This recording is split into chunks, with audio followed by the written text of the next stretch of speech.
How far would the US government go in order to justify going to war with another country? Would they stage hijackings? Maybe terror attacks on their own soil or soil abroad? Would they kill innocent people?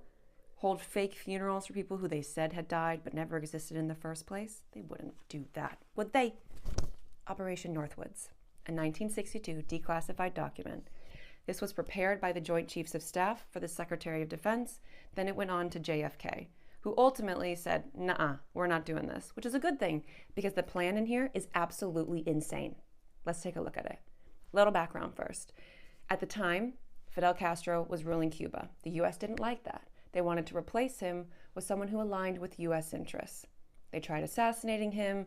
They tried inciting a revolt within the country. It wasn't happening fast enough. So they decided, we got to go in with the military, but it has to be justified on the world stage and with our own US people. So they came up with 9 tactics of, here's what we can do in order to justify it.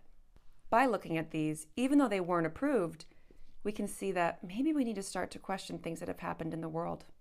Maybe the past, present, and future. Can we believe what the government says actually happened, or was it all staged? Let's take a look at the 9 tactics because I think they're interesting. We're going to go into the details here because I like the details. The first one is super basic. It's basically, we're going to do exercises close to Cuba's coast, and we're going to send little whispers through the underground so that they think that a US attack is imminent. So perhaps Cuba will be on the defensive and attack first. We'll maintain the posture that, oh no, these were just exercises, but we'll go in and be justified to use our military on their soil. The second one is a little bit more interesting. They plan an attack on their own Guantanamo base. They're going to use Cuban friendlies dressed in Cuban military uniforms so it looks real. They'll put a group outside of the gate, have them start a riot, put some of them inside the base so it looks like they're being attacked, blow up some ammunitions, blow up a US plane. Actual damage will be done to the structures. Then they're going to pretend like they capture the bad guys. Again, these are Cuban friendlies. This is all fake. And the most interesting part of this one is they're going to sink one of the US ships off the coast, blame it on the Cubans, of course, and hold mock funerals for the people who died. There was no one on the ship. This is all fake. The third one involves using a drone ship off the coast of Havana or Santiago, so the civilians see what happens and believe it. Okay? The Cuban military is obviously going to be curious about this US ship that's so close, so they're going to send out someone to check it out. When it gets close, they blow up the US ship. That way it looks like this Cuban boat did it, but no, they didn't. Then they're going to stage rescue efforts to save the crew who might have survived the attack. Again, there was no one on the boat in the first place. The fourth tactic, this is where we see the first instance of them being willing to sacrifice innocent lives. So they're looking at a refugee boat that's going from Cuba to US. Blow it up. It can be real or simulated. They also say we could foster attempts on lives of Cuban refugees in the United States, even to the extent of wounding in instances to be widely publicized. You've seen already, and throughout this, that anything that happens, they're going to publicize this on the news so that people believe that the Cuban government is rash, irresponsible, they can't be trusted, they're dangerous. So the US has a moral responsibility to go in and stop them. Number 5, capitalize on what Cuba is doing in other countries, publicize it, and then create more events that we do but blame it on Cuba, such as burning sugarcane fields, or perhaps a weapons shipment is found on the coast of one of these countries and we blame it on Cuba. This is the US doing all of these things. How many times have we heard about weapons shipments that were intercepted by the US military and blamed on another country? Was it actually, or was it us trying to justify military intervention in those countries? Will we ever know? I don't think so. Number 6. Here we see that the US proposes building out a plane that looks like Cuban Air Force. The idea behind this one is to fly the fake Cuban military plane close to civilian airliners so they think that they're about to be hijacked or shot down by the Cuban military. Everyone on board will look out the window, see the Cuban plane, think that they're being attacked. Even the pilot is going to believe that they're about to be attacked. So they're going to come over on the intercom, maybe on FAA, and say, "We're being attacked. We need to make an emergency landing." It's the US the whole time. Number 7 simply states that we need to have an ongoing campaign of apparent hijackings of civilian planes so people feel more fear. That's insane. But it leads us to number 8. I'm going to read direct from the document on this one.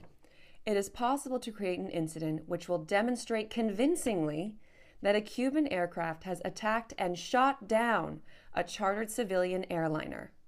How are they going to make it more dramatic? They're going to say that it was a group of college students who were going on holiday, and they outline exactly how they're going to do it. So there will be 2 planes. One's a drone.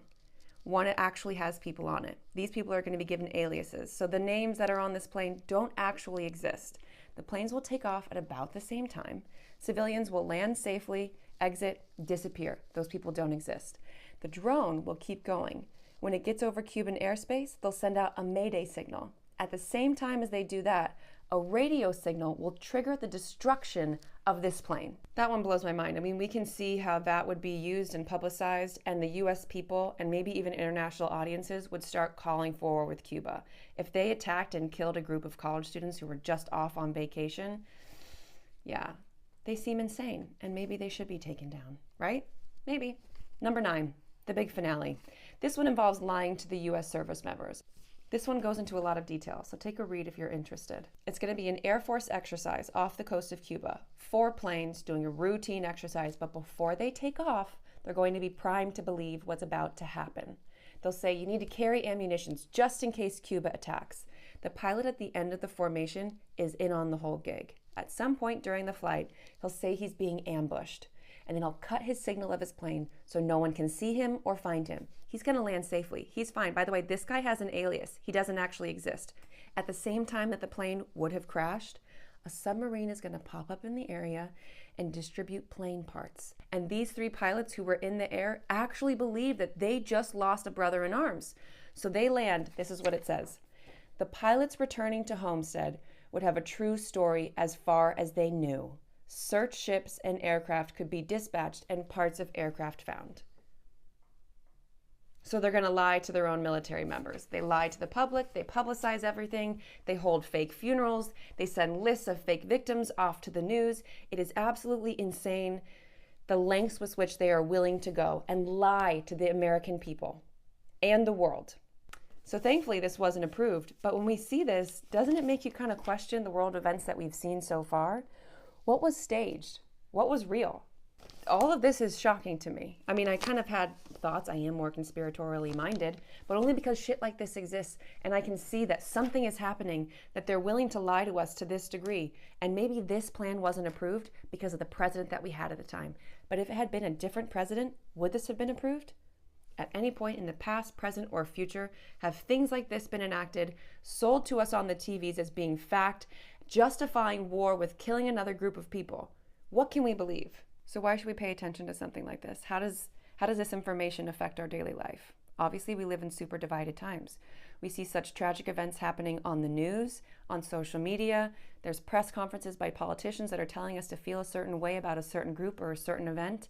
But what if those things were orchestrated to get us to feel a certain way? What if this division has been created? We're holding on so tight to these things that we perceive as facts, but what if they aren't facts? What if they aren't? I don't think that we can ever know if anything is with absolute certainty a fact. So what if we loosened up a little bit and we're open to the possibility that something may not be exactly as it seems or as we've been told? And maybe we won't trust blindly into the government.